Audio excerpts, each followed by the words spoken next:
이 사흘 만에 죽은 자 가운데에서 다시 살아나시며 하늘에 오르사 전능하신 하나님 편에 앉아 계시다가 저리로서 산 자와 죽은 자를 심판하러 오시니이다. 성령을 믿사오며 거룩한 공영을 성도가 서로 교통하는 것과 죄를 사해 주시는 것과 몸이 사는 것과 영원히 사는 것을 믿사옵나이다. 아멘.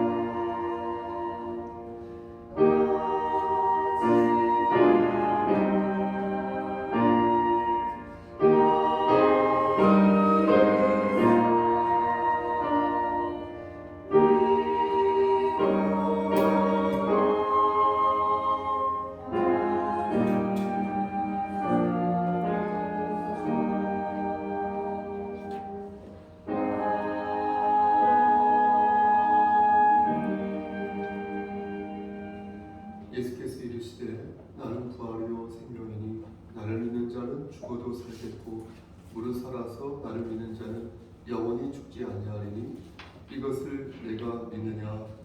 아멘. 거룩하시고 자비로우신 하나님 아버지, 하나님의 크신 사랑을 진심으로 감사드립니다.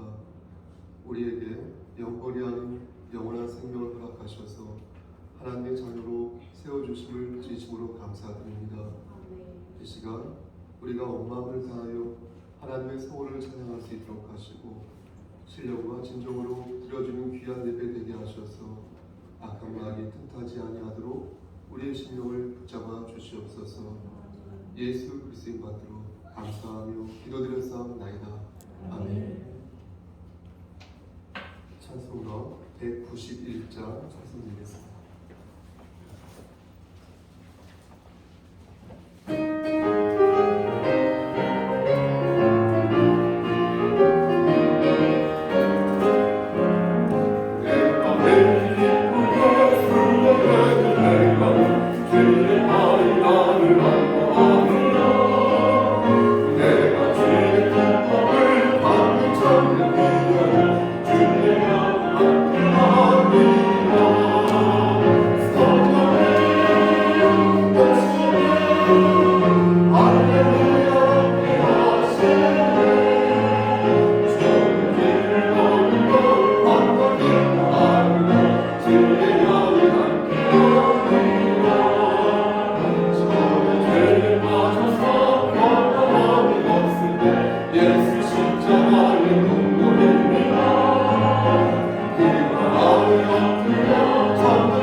21번입니다.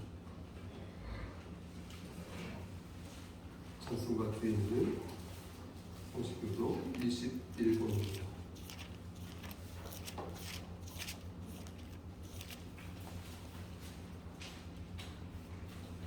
내가 여호와를 항상 송축하며 내 입술로 항상 주를 찬양하리이다. 내 영혼이 여호와를 찬양하리니 온갖 자들이 이를 보고 기뻐하리로다. 나와 함께 여호와를 광대하시다 하며 함께 그의 이름을 높이세. 내가 여호와께 반응하리에 내게는 나가시고 내 모든 두려움에서 나를 건지셨다. 이 곤고한 자가 부르짖음에 여호와께서 들으시고 그의 모든 환난에서 구원하셨도다. 여호와의 천사가 주를 경외하는 자를 불러 춤추고 그들을 건지시리로다. 너희는 여호와의 선하심을 맛보아 알지어다. 그에게 피하는 자는 복이 있도다. 너희 성도들아 여호와를 경외하라. 그를 경외하는 자에게는 부족함이 없도다. 함께 젊은 자는 공격하여 주의지라도 여호와를 찾는 자는 모든 좋은 것에 부족함이 없으리로다. 아멘. 찬송가 뒤에 있는 오늘 10계명을 천천히 낭독하겠습니다. 찬송가 뒤에 있습니다. 제1은 시작. 제1은 너는 나 외에 다른 신들을 내게 두지 말라. 제2는 너를 위하여 새긴 우상을 만들지 말라. 제3은 너는 내 하나님 여호와의 이름을 방문되게 두지 말라. 제4는 안식일을 기억하여 거룩히 지키라. 제5는 내 부모를 공경하라. 제6은 살인하지 말라. 제7은 간음하지 말라. 제8은 도둑질하지 말라. 제9는 내 이웃에 대하여 거짓 증거하지 말라. 제10은 내 이웃의 세습을 탐내지 말라. 아멘. 자리에 앉으시겠습니다. 첫 찬송 이유빈 어린이 함께 찬양 올리겠습니다.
시간 대표하여서 김용희 집사님 기도 인도하시겠습니다.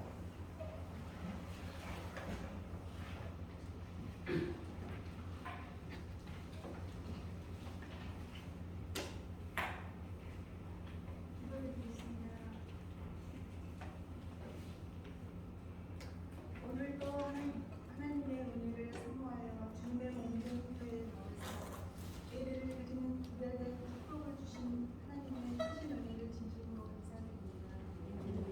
날마다 주님 앞에서 온전한 헌신을 다짐하며 기쁨으로 예배드리기 기뻐하는 저희들의 믿음을 귀하게 여겨 기도드릴 때마다 우리가 세상에서 지은 모든 죄를 생각나게 하시고 회개케 하시어 십자가에서 흘리신 보배 피로써 깨끗하게 하여 주시옵소서.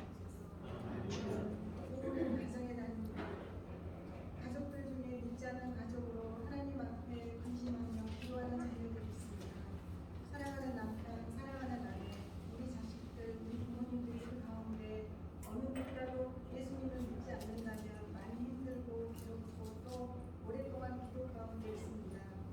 꼭 그 가정들이 다 주님 앞에 나올 수 있게 도와주시옵고 함께 같이 예배하며 주님을 찬양하는 은혜가 있게 하여 주시옵소서.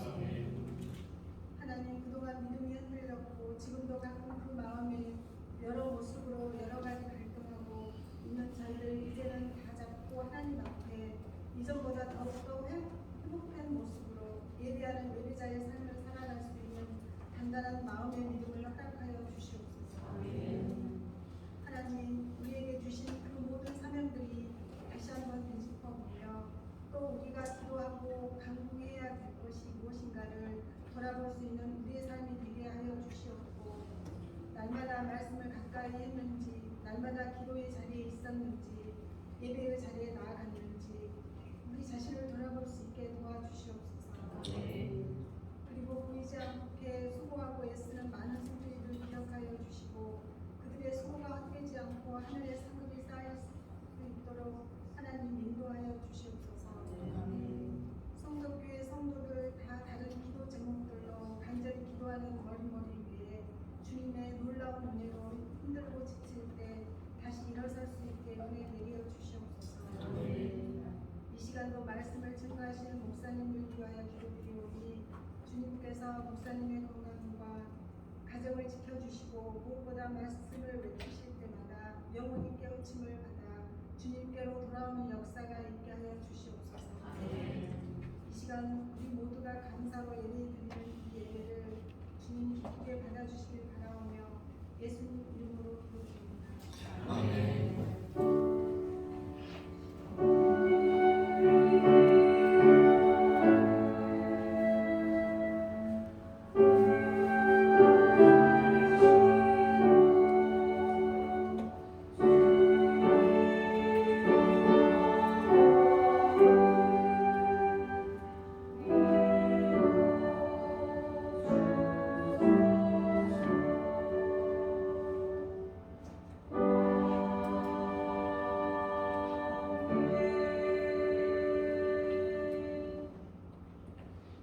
찬송가 211장을 부르면서 준비한 예물을 하나님께 바치겠습니다.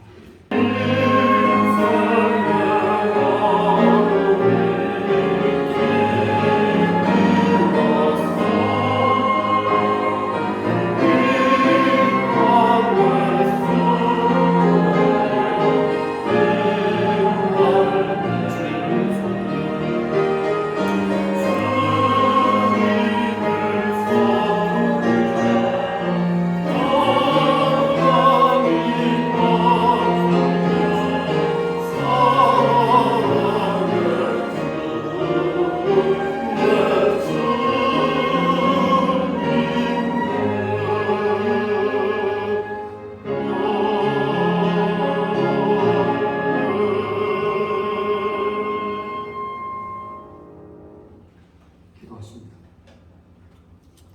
사랑과 은혜가 풍성하신 하나님 아버지, 이 시간 헌신하는 마음으로 하나님께 예물을 바칩니다. 이 예물을 들어 사용하셔서 오병이어의 기적을 일으켜 주시고 하나님 나라가 확장되어질 때 요긴하게 사용되어 줄 수 있도록 주여 은총 베풀어 주시옵소서. 바친 손길에 함께 하시사 저들의 곳간에 쌀이 떨어지지 아니하도록 하시고 저들이 이 세상 살아갈 때에도 아름다운 지위를 획득할 수 있도록 하시며 머리가 될진대 꼬리가 되지 아니하도록 주여 저들의 삶을 끝까지 맡아 책임져 주시옵소서. 손이 비어서 바치지 못한 손길 위에도 하나님께서 한결같은 은혜를 나뉘어 주시옵소서. 이 시간 또한 간절히 바라보라는 것은 우리 김영미 집사님과 그의 가정을 위해 기도합니다. 하나님께서 함께 하시사 하늘의 백성으로서 낙오자 되지 아니하도록 하시고 끝까지 장중에 붙잡아 주심으로 말미암아 하나님께서 맡기신 사명을 잘 감당하여 하나님께서 부르시는 그날에 이를 때 하나님께 칭찬되는 귀한 딸 될 수 있도록 주여 축복하여 주시옵소서. 내 시어머니를 위해서도 기도합니다. 영육의 강건함을 허락하시사 말씀을 붙잡는 시어머니가 될 수 있도록 하시고 함께 주 말씀 안에서 아름다운 화목한 가정 지금처럼 이루어갈 수 있도록 축복하여 주시옵소서. 헌상현으로서 우리 성효자 권사님과 강양숙 권사님에게도 함께 하시사 영육의 강건함을 허락하여 주시옵소서. 이 시간 간절히 바라보는 것은 우리 송석교회 공동체 일원 지체들이 하나님 말씀 안에서 정말로 말씀을 사모할 수 있도록 하시고 무늬만 그리스도인이 아니라 진실로 하나님을 의지하고 섬기는 참다운 그리스도인이 될 수 있도록 은총 베풀어 주시옵소서. 하나님 말씀 안에서 교회를 더욱 사모할 수 있도록 하시고 교회의 머리 되신 예수 그리스도를 의지하여서 교회된 자로서 부족함 없도록 하시며 하나님 하나의 미랄이 되어서 저들이 아름답게 사용되어 줄 수 있도록 도와주시옵소서. 우리 유빈이를 위해서도 기도합니다. 목사인 딸로서 신앙의 계보를 정말로 바르게 잘 이어가고 있사오니 하나님 그의 삶을 끝까지 주관하여 주시사 하나님 인도하여 주시고 하나님 말씀 안에서 정말로 크게 쓰임받는 귀한 딸 될 수 있도록 주여 늘 함께하여 주시옵소서. 우리 주일학교 어린이들 위해서도 기도합니다. 하나님 솔로몬의 지혜를 저들에게 허락하시고 아브라함의 믿음을 허락하시고 여호와를 경외하는 것이 지식의 지혜의 근본이라는 사실을 잊지 아니하도록 저들의 심령을 끝까지 주관하여 주시옵소서. 예수 그리스도인 받들어 감사하며 기도드렸사옵나이다. 아멘.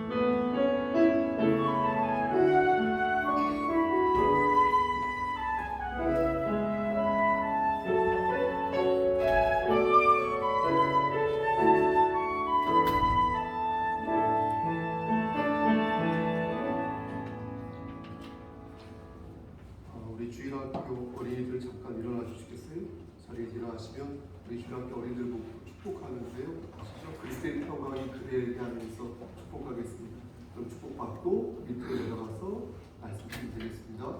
인사 축복합니다. 그리스도의 평강이 그대에게 시작. 그리스도의 평강이 그대에게. 한 번 더 합니다. 그리스도의 평강이 그대에게. 성빈아, 성빈이도 있고 내려가 주세요. 네. 맞습니다. 자, 이 시간 우리 김원 집사님 나오셔서 사도행전 24장 16절에서 27절 말씀 공독해 주시겠습니다.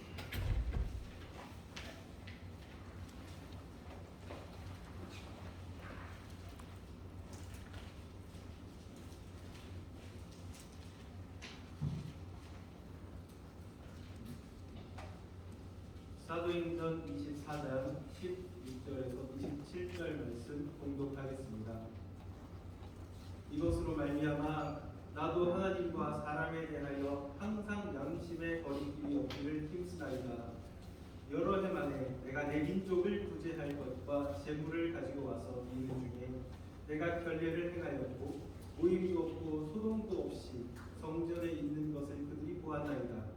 그러나 아시아로부터 온 어떤 유대인들이 있었으니 그들이 만일 나를 반대할 사건이 있으면 마땅히 당신 앞에 와서 고발하였을 것이요 그렇지 않으면 이 사람들이 내가 공회 앞에 섰을 때에 무슨 옳지 않은 것을 보았는가 말하라 하소서. 오직 내가 그들 가운데 서서 외치기를 내가 죽은 자의 부활에 대하여 오늘 너희 앞에 신문을 받는다고 한 이 한 소리만 있을 따름이니이다 하니 벨릭스가 이 도에 관한 것을 더 자세히 아느님으로 연기하여 이르되 선부장 루시아가 내려오거든 너희 일을 처결하리라 하고 백부장에게 명하여 바울을 지키되 자유를 주고 그의 친구들이 그를 돌보아 주는 것을 구하지 말라 하니라. 수일 후에 벨릭스가 그 아내 유대 여자 드루실라와 함께 와서 바울을 불러 그리스도 예수 믿는 도를 듣거늘 바울이 의와 절제와 장차 오는 심판을 강론하니 벨릭스가 두려워하여 대답하되 지금은 가라 내가 틈이 있으면 너를 부르리라 하고 동시에 또 바울에게서 돈을 받을까 바라는 고로 더 자주 불러 같이 이야기하더라. 이태가 지난 후 보르기오 베스토가 벨릭스의 소임을 이어받으니 벨릭스가 유대인의 마음을 얻고자 하여 바울을 부류하여 두니라. 아멘. 이 시간 성가대 찬양 읽겠습니다. 하나님이여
풍성해지고 열심히 더 준비하는 우리 성가대원들에게 함께 하시사 복의 복을 더하여 주시고 하나님의 성호를 찬양하기 위해 불철주야 노력하는 우리 지체들에게 함께 하시사 하나님 늘 장중에 붙잡아 주시고 하나님의 성호를 찬양하는 것이 그 어떤 것보다도 아름답고 의미 있는 일이라는 사실을 저들이 꼭 기억할 수 있도록 끝까지 함께하여 주시옵소서. 이 시간 하나님 말씀을 대언하고자 합니다. 많이 부족하고 또 자신감도 배려되어 있지만 그러나 하나님 말씀을 올바르게 대언할 수 있도록 하나님께서 능력을 더하여 주시옵소서. 예수 그리스도의 이름으로 감사하며 기도드렸사옵나이다.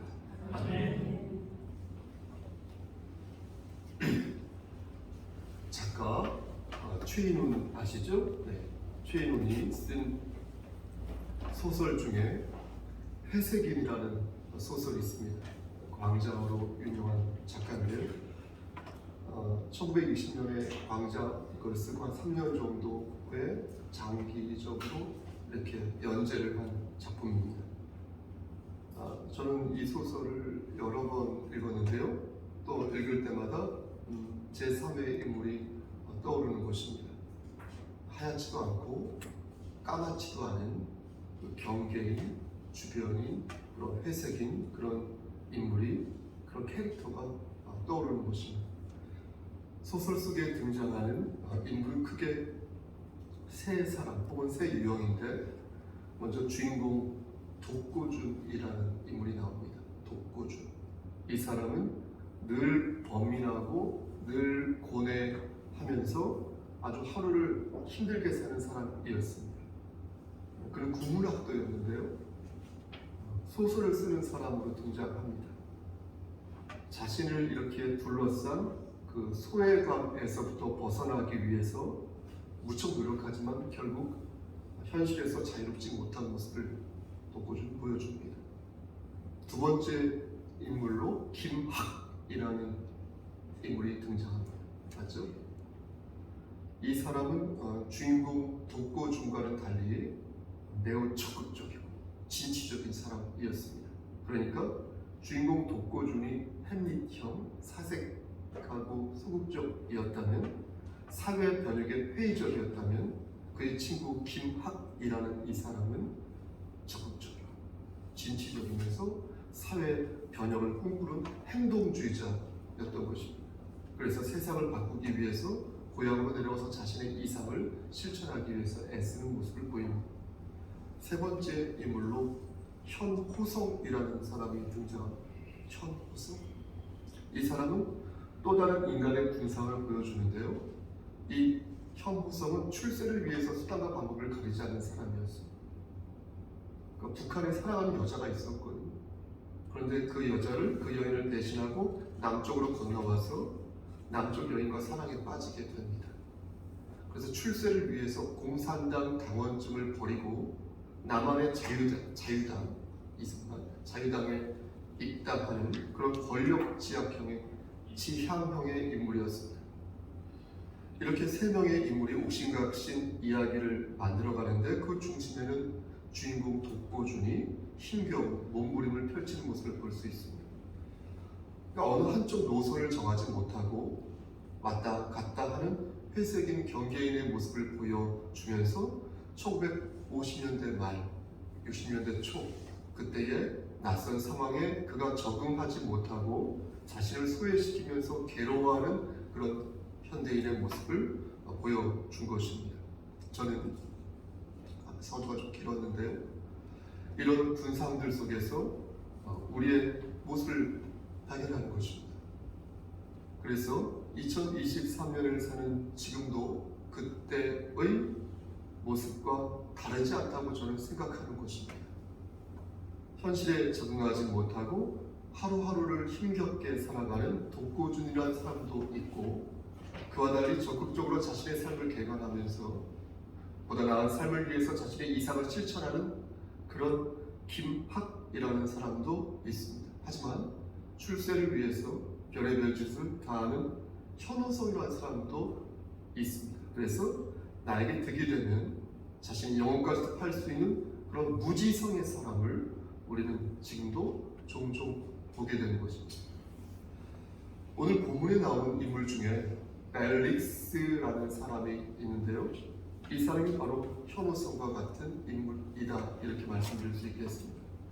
벨릭스는 탐욕과 부패로 가득 찬 사람이었습니다. 이 사람 원래 노예였거든요. 노예, 벨릭스라는 사람이. 그런데 그의 형이었던 플루스가 글라디우스 황제에게 총애를 받게 되면서 그 백을 동원해가지고 유대 총독 자리를 꿰차게 된 것입니다. 그러니까 형의 도움으로 유대 총독이 될 수 있었던 것이지 능력이 출중하여서 그가 유대 총독이 되었던 것이 아니었다는 것입니다. 그러니까 여러모로 문제가 많았는데 이 벨릭스는 뇌물을 받다가 궁지에 몰리게 되고 급기야 유대인들과 수리아인들 사이의 분쟁으로 인하여서 관직에서 물러나게 됩니다. 한마디로 말씀드려서 벨릭스는 부정부패를 일삼았던 그런 악한 관리였던 것입니다. 그런데 그런 벨릭스가 누구를 만나게 된 것입니까? 그렇죠? 사도 바울을 만나게 된 것입니다. 그 어떤 경로로 두 사람이 만나게 되는지를 간략하게 설명하겠습니다. 유대인들이 사도 바울을 벨릭스 총독으로 끌고 간 것입니다. 유대인들은 법률가를 고용한 것입니다. 그래서 법정에서 사도 바울을 사형시켜 줄 것을, 처형할 것을 총독에게 요청한 것입니다. 그들이 말한 바울의 죄목은 세 가지였습니다. 보십시오. 첫 번째, 바울이 반란을 일으켰습니다. 두 번째, 바울은 나사렛 이단의 괴수입니다. 세 번째, 저 사람 바울은 성전을 더럽혔습니다. 이에 바울은 전염병 같은 사람이고 그가 전하는 예수의 법은 이단이니까 그를 죽여주십시오. 하지만 객관적으로 볼 때 바울은 반란을 일으킨 적이 없었습니다. 성전을 더럽힌 적도 없었고요. 결정적으로 나사렛 예수의 도가 이단이 아니었습니다. 똑똑했던 바울은 죄가 자신에게 없다는 것을 논리적으로 벨릭스 앞에서 증명하겠다고 선언하였습니다. 무척 똑똑했거든요. 바울의 변론은 매우 논리적이고 이지적이었습니다. 벨릭스 총독의 감정에 의지하지 않았고 객관적이고 이성적인 논증을 통하여 자신의 무죄를 증명하였습니다. 그러니까 바울은 옳지 않은 것을 지적하면서 분명한 논리의 근거를 가지고 실제적인 진실과 정의를 규명하였던 것입니다. 그러니까 안 보여줘서 안 보여준 것이지 바울은 하나님의 영광을 드러내기 위해서 지금껏 자신이 가지고 있었던 논리와 이성적인 능력을 자제하였었던 것입니다. 사도행전 24장 말씀을 여러분 가만히 우리 뒤에만 읽었지만 나중에 읽어보시면 먼저 바울은 벨릭스를 인정하는 그런 발언을 하게 된 모습을 봅니다. 이것은 벨릭스의 심리를 바울이 충분히 인지하고 있었다는 것입니다. 벨릭스가 여러 해 동안 민족의 재판장이었음을 강조하면서 그의 지위가 매우 엄중한 지위다라는 것을 바울은 각인시킨 것입니다. 이것은 바울이 아부를 한 것이 아니라 객관적 사실을 상기시킴으로써 벨릭스로 하여금 공정한 판결을 내리도록 유도한 것이었습니다. 벨릭스는 바울의 이러한 근거를 들으면서 바울의 변론에 좀 더 어떻게 했을까요? 귀를 기울였습니다. 바울은 이어서 자신은 무엇을 선동하기 위해서 예루살렘에 온 것이 아니 이렇게 말을 합니다. 그 근거가 내가 예루살렘에 도착한 지 12일이 됐는데 뭘 하겠노? 12일밖에 안 됐는데 대체 그 짧은 기간에 내가 어떻게 사람들을 선동할 수 있었겠습니까? 바울이 예루살렘에 도착한 지 5일째 되는 날에 체포되었는데 무엇을 선동하기에 턱없이 부족한 시간 아니었겠습니까? 이렇게 말했습니다. 그러면서 바울은 말하기를 자신이 예루살렘에 온 이유는 예배드리기 위해서 온 것이지 사람들을 선동하였어 그러기 위해서 온 것이 아니다 이렇게 말했습니다. 그러면서 자신은 성전에서 논쟁을 벌인 적도 없고 그래서 군중을 선동한 적도 없으니 당연히 혁명을 일으킨 적도 없다. 이렇게 말했습니다. 이렇게 되니까 보세요 여러분. 성전을 더럽힌다는 죄가 없어졌죠? 그렇죠? 그리고 선동을 하여서 혁명을 주도했다는 그 죄목도 없어졌죠. 남은 건 무엇입니까? 남은 게 뭐죠? 나사렛 예수. 그렇죠. 나사렛 예수가 이단이다. 나사렛 예수의 도가 이단이다. 꼭 잘못된 도를 전했다. 그건 하나 남았습니다. 이제 바울은 이것만 확실하게 벨릭스를 설득하면 이제 풀려나게 되는 거죠. 바울은 예수의 도가 이단이 아니라는 것을 벨릭스 앞에서 변론하기 시작합니다. 14절 말씀을 보면 예수의 도가 이단이 아닌 근거를 드는데, 첫째 그것이 무엇입니까? 예수 그리스도의 도 역시 누구를 믿는다. 성경 말씀 보세요. 저 얼굴 안 보셔도 돼요. 하나님을 믿는다. 이렇게 말씀합니다. 그러니까 기본적으로 하나님을 믿는데 그게 어찌 이단이냐라는 것입니다. 그리고 둘째 무엇입니까? 율법과 선지자의 글을 믿는다는 것이었습니다. 그러니까 구약 성경을 예수의 도 역시 믿는데, 예수의 도도 구약 성경을 믿는데 그게 어떻게 이단이 될 수 있냐는 것입니다. 구약 성경 즉 율법을 부정하고 있지 않은데 어찌 예수의 도가 이단이냐는 것입니다. 그리고 셋째, 유대교가 믿는 것처럼 바울 자신도 그리스도의 소망을 믿는다 이렇게 말하면서 의인과 악인의 부활을 자신 역시 믿는다고 말했습니다. 정리할게요. 정리하자면 하나님을 믿고 또 뭐죠? 구약 성경을 믿으며 그리스도의 소망을 믿고 부활을 믿는데 어찌 예수의 도를 이단이라고 말할 수 있느냐라는 것입니다. 이해되셨죠? 근데 여기서 관건은 그럼 그리스도가 누구냐 하는 것인데, 유대인들은 예수를 그리스도라고 생각하지 않았다는 것입니다. 그리고 바울은, 우리 저와 여러분들은 예수를 그리스도라고 믿는다는 것입니다. 아멘. 여기에 핵심이 있는 것입니다. 그런데 재미있는 것은 이 핵심을 얼마 전까지만 해도 이 바울이 부정했다는 것입니다. 근데 지금 그 핵심을 바울이 목숨을 걸고 지키고 있으니까 너무 놀랍지 않습니까? 이것이 복음의 힘이라는 것입니다. 그럼 바울은 어쩌다가 복음의 힘을 갖게 된 것일까요? 이전에는 무시하였는데 지금은 바울이 똑똑해져서 그 복음을 받아들이게 된 것일까요? 예전에는 안 그랬는데 나이가 들고 경험이 쌓이니까 뒤늦게 진리를 바로 받아들이게 된 것일까요? 여러분 보십시오. 제 얘기 들어보십시오. 진리는요 사실 논리로 성립되는 것이 아닙니다.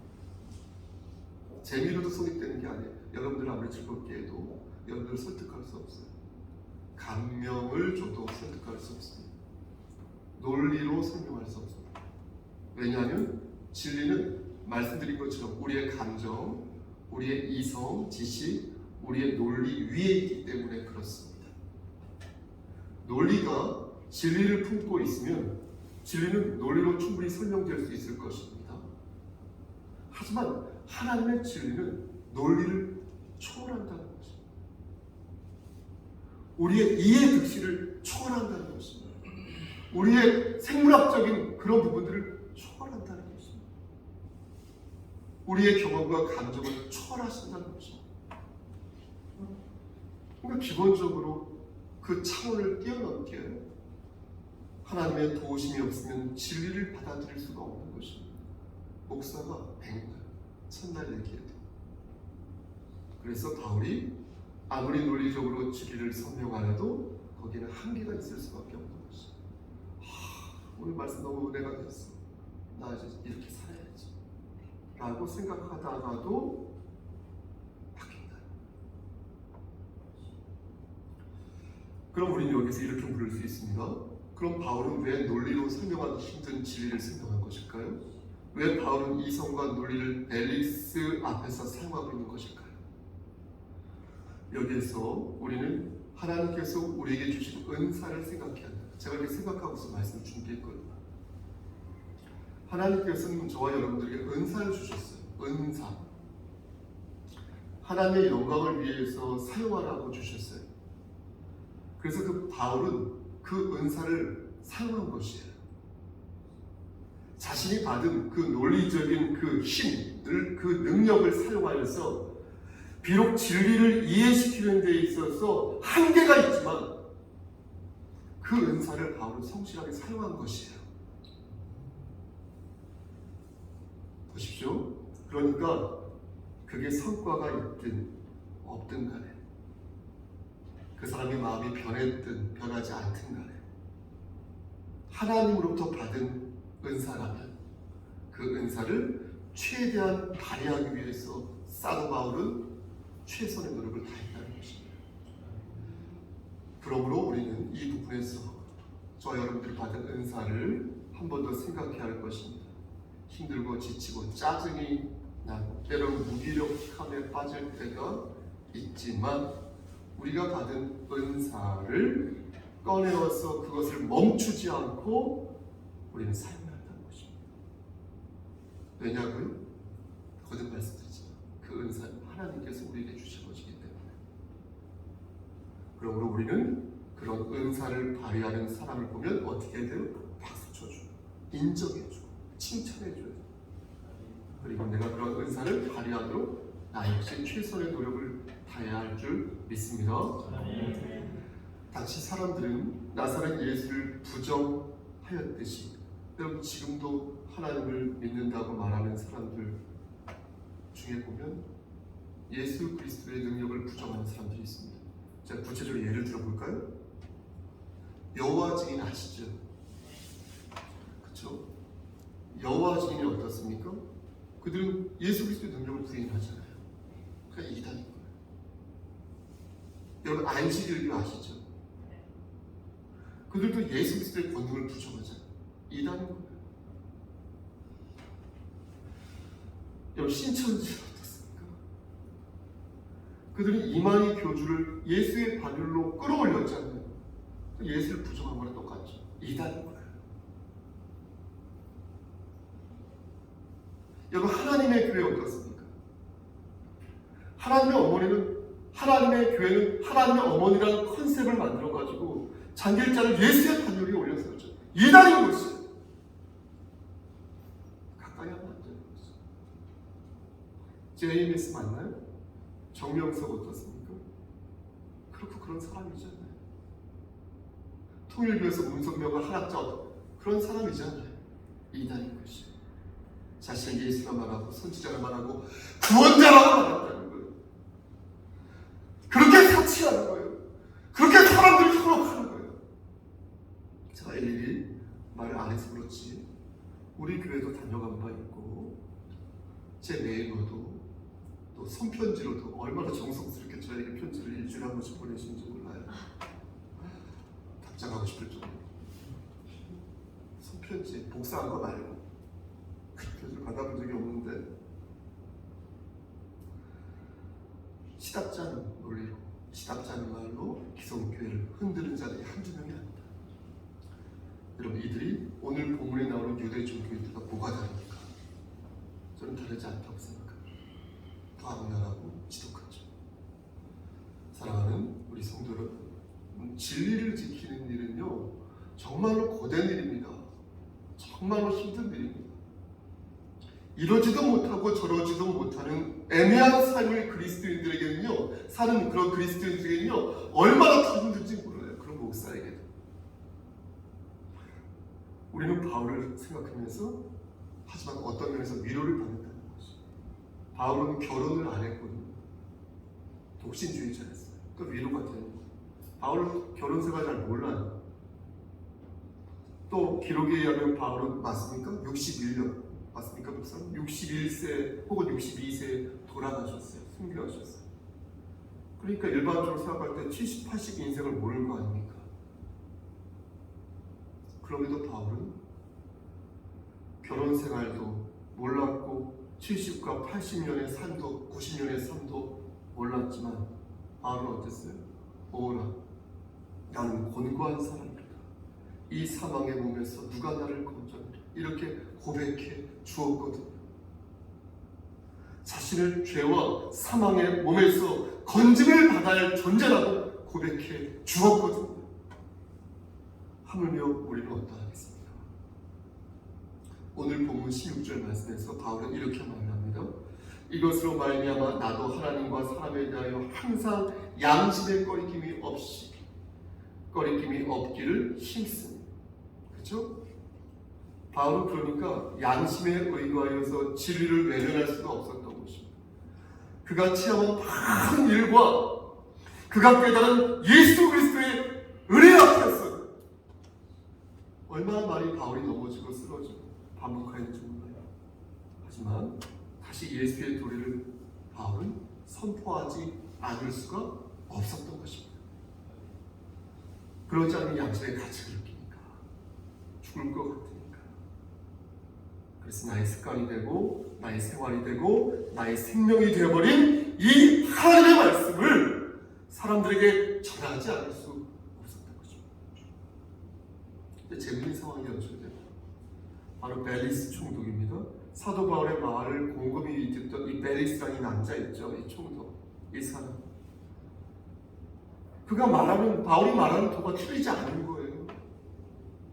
사실 벨리스는 기독교에 대해서 이미 알고 있었거든요. 이 사람 배경 지식이 있었습니다. 기독교인들이 전하는 메시지에 대해서 이미 알고 있었다고요. 그리고 그래서 바울이 진실을 말하고 있다는 것을 이 벨리스는 알고 있었습니다. 그럼에도 불구하고 벨리스는 정의롭게 행하는 것을 미뤘다는 것입니다. 여러분 22절 말씀을 보시겠습니까? 22절 말씀 보면 어떻습니까? 벨리스가 이 도에 관한 것을 더 자세히 아는 거로 연기하여 이르되, 그렇죠? 천부장 루시아가 내려오거든 너의 일을 어떻게 하겠다? 그러지, 처결하겠다. 이렇게 말하고 있지 않습니까? 그러니까 벨리스는 전형적인 회색인이었던 거예요. 주변인이었던 거예요. 경계인이었던 거예요. 아무리 생각해도 그건 아닌데 어찌 해야 할 바를 몰랐어요. 적당히 간을 보는 가운데 회피하는 그런 경계의 회색인의 모습이었던 것입니다. 사랑하는 성도 여러분, 말씀 마칩니다. 우리 안에도 벨리스 같은 모습이 있지 않습니까? 아무리 생각해도 하나님 분명히 계셔. 하나님 계셔요. 그런데 정면에 나서서 하나님의 일을 하는 것은 거시기한 것입니다. 진리를 보고도 진리를 따르지 않고 내가 하나님 나라를 생각하면서도 여전히 이 땅의 것에 연연하는 그런 궁색한 모습을 우리는 갖고 있지 않습니까? 벨릭스는 그리스도에 대해 듣기를 원했지만 회개에 합당한 열매를 맺지 못했습니다. 그리고 결국 예수 그리스도를 영접하는 데까지 나아가지 못했습니다. 바울이 벨릭스에게 의와 절제와 장차 오는 심판을 강론하였잖아요. 그렇죠? 그러할 때 벨릭스는 두려워 떨면서 말하기를 이렇게 말했어요. 제가 읽어볼게요. 지금은 가라. 내가 틈이 있으면 너를 부르겠다. 죄를 인식하였으나 회개까지 나아가지 아니하. 주의 은혜로 거듭나야 했으나 거기까지 나아가지 못한 것입니다. 자신의 탐욕을 채우기 위해 죄와 결탁하여 정의를 팔았고 사람을 기쁘게 하기 위해 영생을 얻을 기회를 잃고 난 것입니다. 정말로 말씀하십니다. 사랑하는 우리 성속교사 여러분, 우리가 복음 위에 서 있어야 하는 이유가 바로 여기에 있지 않겠습니까? 죽어가는 영혼을 살리기 위해 예수 그리스도는 우리를 위해서 당신의 몸을 던지셨지 않습니까? 우리가 회색인에서 분명한 그리스도인으로 거듭나야 하는 이유가 여기에 있지 않습니까? 우리가 예배드림이 기쁨이 되어야 하는 이유가 여기 있지 않습니까? 제가 의기소침하고 힘이 빠질 때 제 주변에 있는 주의 종들에게 말을 합니다. 왜 이런지 모르겠어요. 성도수가 80명인데 왜 교회 나오는 출석하는 사람들은 절반도 안 되는지 모르겠어요. 이런 얘기를 하면 제 주변에 있는 목사님들, 주의 종들은 저에게 이렇게 말합니다. 목사님, 어느 교회는요 등록 숫자가 3만 명인데요 출석하는 사람은 그 반도 안 됩니다. 목사님, 원래 그래요. 원래 그래요. 저는 그 말을 들을 때마다 이해를 할 수가 없어요. 아직까지. 왜 등록한 사람이 100명이라면 왜 출석하는 사람은 그 절반도 안 되어야 되는 것이죠? 왜 교회는 원래 그렇다고 생각해야 되는 것이죠? 그건 교회가 아니지 않습니까? 여러분, 우리가 하나님의 자녀로서 예배드림이 기쁨이 되어야 하는 이유가 무엇입니까? 여러분, 우리가 하나님의 말씀을 사모하고 하나님 나라를 위하여 끝까지 우리가 정진해야 하는 이유가 무엇입니까? 여러분, 우리가 말씀 안에서 이웃을 내 몸과 같이 사랑하고 우리가 서 있는 그 자리에서 예수의 흉기를 바라야 하는 이유가 무엇입니까? 다시 말씀드리지만 그것은 우리의 영혼을 살리시기 위해서 십자가에 달려 돌아가신 우리 주 예수 그리스도의 은혜를 우리가 믿기 때문입니다. 여러분, 그 은혜를 진실로 믿으신다면 회색인에서 정체성과 주체성이 분명한 하나님의 자녀로 거듭나시기를 소원합니다. 진실로 예배드림이 기쁨이 되어서 누구를 위해서 드리는 것이 아니라 하나님과 나와의 1대1의 관계 속에서 진심으로 신령과 진정으로 드려지는 예배자가 되기를 우리를 주에서 구속하여 주신 자주님이시오 주 예수 그리스도를 받들어 간절히 축원합니다. 아멘. 기도하시오. 하나님, 좁은 입으로 하나님 말씀을 대언하였습니다. 때로는 제가 이 말씀을 전할 자격이 있는지 생각해 보게 되지만, 하지만 다시 예수 그리스도의 은혜를 생각할 때에 담대히 말씀을 전하지 않을 수가 없습니다. 하나님, 우리에게 주신 예수 그리스도의 그 은혜, 그 사랑을 의지하여서 다시금 독수리의 날갯짓을 할 수 있도록 주여 우리의 삶을 끝까지 책임져 주시옵소서. 예수 그리스도의 받들어 감사하며 기도드렸사옵나이다. 아멘.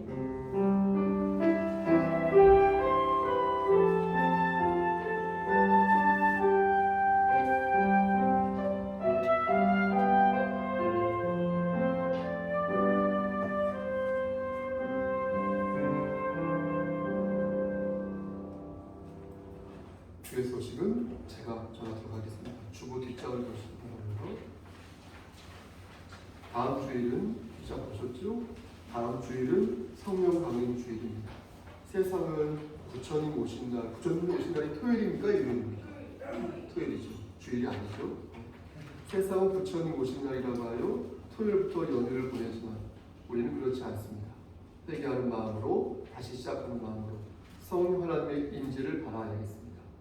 사랑하는 아버지를 더 깊이 알기 위해 결단하는 삶을 살아야겠습니다. 우리 송속교회는 성령 강림주의를 기념하여 감사하는 마음으로 헌상을 드립니다. 우리 교회는 맥주 감사주의를 드리지 않습니다. 과부가 바친 두 랩돈의 정성으로 우리의 헌신을 표현하면 좋겠습니다. 세례 문답을 원하는 분은 기관장이나 셀리더에게 말씀하여 주시기 바랍니다. 유아 세례는 생후 6개월부터 2세까지, 만 2세까지의 입교인의 자녀에게 주는 것이 원칙이지만 우리 송속교회는 연령 제한을 미취학 아동까지 제가 두고 있습니다. 네 번째, 신천지 하나님의 교회 영화 증인 안식일 제임스 2단을 경계합시다. 더 이상 광고 말씀 없으시면 네.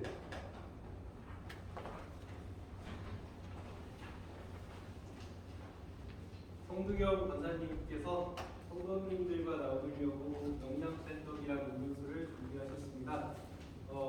받아가셔야 됩니다. 가시는 길에 꼭 받아가시기 바랍니다. 그리고 하나 더, 회색인으로 살지 맙시다. 오늘도 전문가의 스킬을 보셨습니다. 원사님 감사합니다.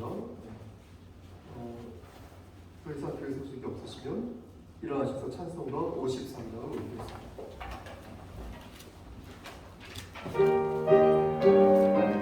성전을 떠나가보죠. 머리를 주께서 인도하시옵소서. 성전을 떠나가리라 머리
되신 우리 구주 예수 그리스도의 은혜와 아버지 하나님의 만극하신 그 사랑하신 것, 성령 하나님의 교통하시고 인도하시는 모든 역사하심, 하나님 말씀 안에서 그리스도인의 정체성을 분명히 가지고 기도하여 시험을 이기고 말씀 안에서 승리하여 나가기를 소원하는 여기 모인 성도와 그들의 가정과 이 재단과 이 나라 위에, 특히 우리 어린 신령 어린머리 위에 하나님의 사랑하심이 세세토록 함께 계실지어다.